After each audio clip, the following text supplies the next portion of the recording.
নমস্কাৰ friends, BS মস্তি চেনেলটোলৈ আপোনালোকক স্বাগত কৰিলোঁ। আৰু আপোনালোকে ভিডিঅ'টো প্ৰথমৰ পৰা শেষলৈ চাব আৰু ভাল লাগিলে লাইক, কমেণ্ট এণ্ড ছাবস্ক্ৰাইব কৰিবলৈ একেবাৰেই নাপাহৰিব। আৰু আমি আপোনালোকৰ ওচৰত লৈ আনিছোঁ আজি নতুন এটা ভিডিঅ' জবা ফুলৰ হেয়াৰ অইল। মই কিন্তু সপ্তাহত লগাওঁ আৰু মাহতো লগাওঁ, মাজে সময়ে মই ইউজ কৰিয়ে থাকোঁ।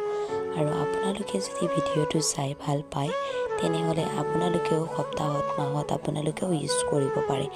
আৰু ভাল লাগিলে আপোনালোকে লাইক, কমেণ্ট এণ্ড ছাবস্ক্ৰাইব কৰিবলৈ, শ্বেয়াৰ কৰিবলৈ একেবাৰে নাপাহৰিব। ভিডিঅ'টো এবাৰ আৰম্ভ কৰোঁ। এয়া আমাৰ বাৰীৰে জবা ফুল গছ হয়, দুজোপা আছে। মই প্ৰথম ডাঙৰ গছজোপাৰ পৰা ছিগি ল'লোঁ ইয়াত জবা ফুল পাহি। বহুতখিনি পাৰি ল'লোঁ। বহুতখিনি পাৰাৰ পাছত আৰু এটা জবা ফুলৰ গছ আছে, সেয়াৰ পৰাও পাৰি ল'লোঁ। গোটেইখিনি পাৰি লৈ এচৰীয়ামান হ'ল। সেইখিনি পাৰি লৈ ধুনীয়াকৈ মই জবা ফুলখিনি ধুই লওঁ, ধুনীয়াকৈ ধুই।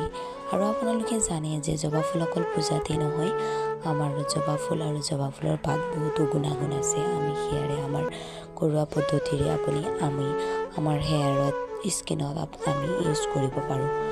আৰু এইখিনি আমি গোটেইখিনি পাৰি ল'লোঁ। এইখিনি আমি এতিয়া এচৰীয়ামান পাৰিলোঁ, দেখিছে ন? বহুত ভাল লাগিছে নহয় জানো? মই কিন্তু মাজে সময়ে ইউজ কৰিয়ে থাকোঁ। আপোনালোকে ভাল লাগিলে আপোনালোকেও ইউজ কৰি চাব পাৰে, কিমানখিনি গুণাগুণ পাব। আৰু মই এইখিনি গোটেইখিনি পাৰি লৈ এতিয়া এইখিনি ধুই ল'লোঁ। ধুনীয়াকৈ এইখিনি ধুই লোৱাৰ পাছত মই এইখিনি যিটো ৰেণু আছে জবা ফুলৰ, সেই জবা ফুলৰ ৰেণুখিনি মই পেলাই দিম। আৰু বাকীখিনি পাহিখিনি ধুনীয়াকৈ ধুই পখালি এইখিনি মই এবাৰ ইউজ কৰিম। এইখিনি মই বইল কৰি দিম 5 মিনিটৰ কাৰণে। 5 মিনিটৰ কাৰণে ইউজ কৰি দিম। আৰু এইখিনি আমাৰ পাৰা হৈ গ'ল। এইখিনি মই কৈ আছোঁ যে একদম red colour wow, pink colour wow. এইখিনি গোটেইখিনি এচৰীয়ামান পাৰি ল'লোঁ। দেখিছেনে কিমান ভাল লাগিছে নহয় জানো? আৰু এইখিনি মই ধুনীয়াকৈ বাল্টিং এটাত পানী লৈ ধুনীয়াকৈ গোটেইখিনি চাফাকৈ ধুব। আৰু যিখিনি আছে সেইখিনি ধুনীয়াকৈ ধুই এটা এটা পাহি মই গুচাই ল'লোঁ। কাৰণ এনেকৈ পাহি গুচাই ল'ব লাগে, যিহেতু ৰেণু আছে ন, ৰেণুখিনি দিব নালাগে কাৰণ প্ৰব্লেম হৈ যায়। আৰু জবা ফুল গোটেইখিনি ওলাই ল'লোঁ। এইখিনি ওলাই মেলি মই এবাৰ গোটেইখিনি ধোৱা হৈ গ'ল, ৰেণুখিনি পেলাই দিলোঁ। দেখোঁতে লাগিছে যে গোলাপ ফুলে হয়।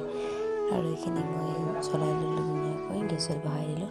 আৰু চচ এটা ধুনীয়াকৈ 5 মিনিট উতলাই ল'লোঁ অলপ পানী দি।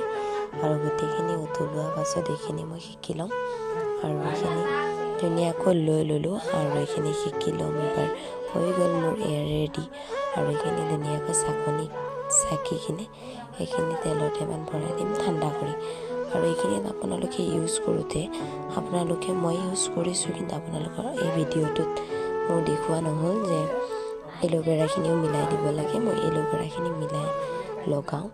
আৰু এইখিনি মোৰ এবাটিমান ওলাল ৰস, গোটেইখিনি ৰস এবাটিমান ওলাল। আৰু মই যিহেতু নিহাৰৰ তেলৰ বটল আছিল সেইটোতে ভৰাই ল'লোঁ। গোটেইখিনি সেইখিনিত ভৰাই লৈ মই হেয়াৰ অইল ৰেডি কৰিলোঁ। আৰু মই আপোনালোকক দেখাই আছোঁ যে কেনেকৈ মাছাজ কৰিব লাগে, ইউজ কৰি আছোঁ। এনেকৈ ধুনীয়াকৈ এইটোত ভৰাই ল'লোঁ। এইখিনিত ভৰোৱাৰ পাছত ধুনীয়াকৈ মই এইখিনি ৰেডি কৰি হৈ গ'ল। আৰু ধুনীয়াকৈ মই নিজৰ মাথাত মই এপ্লাই কৰি ল'লোঁ। এনেকৈ ধুনীয়াকৈ মাছাজ কৰি এপ্লাই কৰি ল'লোঁ। তেলৰ দৰে আপোনালোকে তেলৰ দৰে এপ্লাই কৰিব পাৰে। সপ্তাহত 2 দিন 3 দিন কৰিব পাৰে। আপোনালোক সপ্তাহত 2-3 দিন কৰিব পাৰে, এদিন গেপ দি এনেকৈ ইউজ কৰিব পাৰে আপোনালোকে। আৰু মই ইউজ কৰিলোঁ।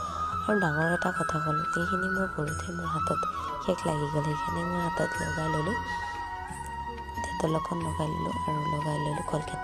আৰু এইখিনি এতিয়া লগাই আছোঁ মই হেয়াৰ অইলখিনি, যিখিনি মই আপোনালোকক দেখুৱালোঁ কেনেকৈ বনাব লাগে। আৰু আপোনালোকে ঠাণ্ডা কৰি এইটো তেলৰ দৰে থৈ দিব পাৰে এটা চিচিত, ধুনীয়াকৈ তেলৰ বটলত থৈ আপোনালোকে এনেকৈ ইউজ কৰিব পাৰে। আৰু ধুনীয়া এইখিনি লগালে ধুনীয়া চুলিখিনি গজে, ক'লা হয়, চিল্কি হয় আৰু দীঘলো হয়। আৰু আপোনালোকে ইউজ কৰিব পাৰে। এইখিনি মই ইউজ কৰি লৈ আছোঁ আৰু ধুনীয়াকৈ হেয়াৰ অইলখিনি এপ্লাই কৰি আছোঁ। আৰু আপোনালোকে তেনেকৈ এপ্লাই কৰি ল'ব, ধুনীয়াকৈ এপ্লাই যেনেকৈ কৰিব।